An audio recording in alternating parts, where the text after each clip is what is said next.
For None of the Above, which later became What's Lizzie Thinking, and then just Lizzie McGuire, casting director Robin Lippin was tasked with finding a charming tween girl who could master comedy, but who also felt relatable and a little bit quirky. She tested a couple hundred girls for the lead role of Lizzie via self-tape and in-person auditions at Rogo's office at Lantana Studios in Santa Monica, including finalists Sarah Paxton, Holly Hirsch, and Hilary Duff. Everybody wanted that part, Sarah said. I gave it my all. In the end, it came down to Holly and Hilary. Holly had done dozens of episodes of the soap opera Loving and recently charmed audiences in You've Got Mail. Hilary had starred in the straight-to-video, critically panned Casper Meets Wendy, and had recently had her role in the Michael Chiklis-led sitcom, Daddy-O, cut after shooting that pilot. She was ready to quit acting altogether if she didn't get Lizzie. It wasn't like Hilary was the best actress in the world. I mean, she was 12, Lippin said. But I remember the personality. I remember the likability.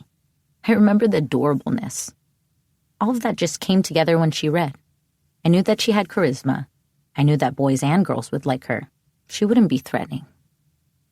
Hilary Duff was a Texas transplant who had been raised in Houston and San Antonio.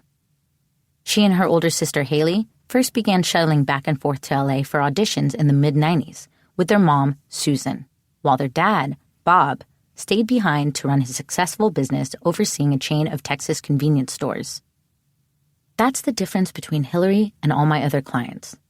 None of my clients had the wealth that Hilary's family had, said Troy Rowland, who became Hilary's acting coach during Lizzie and later worked on her management team. The Duffs didn't have to do it. So, if Hilary ever got out of line, they had a very strong hand and could say, "Hey, do you think we want to be here, away from our nice house in Texas?" Hilary echoed that sentiment to Cosmopolitan UK in 2020. My mom didn't let me get away with shit. She was like, "You're not supporting this family. We're not using your money, so you're not calling the shots."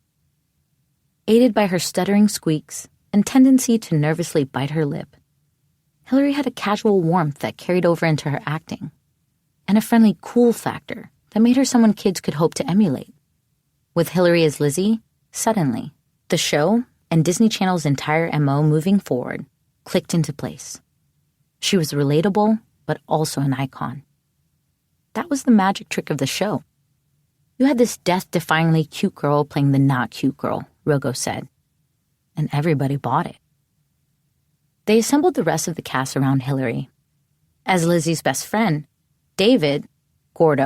Gordon, they cast Adam Lambert, a 15-year-old intellectual New Yorker who was small for his age.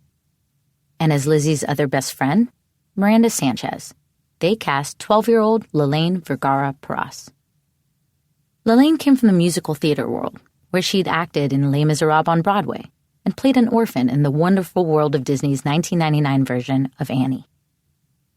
Professionally, she'd gone by just Lalaine, ever since a talent agent encouraged her to drop her Filipina surname to broaden her casting possibilities. And rather than make her Lizzie character Filipina to mirror Lalaine's own background, Miranda was written as Mexican. I don't know why they just didn't make her character Filipina. Writer Nina Bargil said, "I don't think it would have changed things drastically.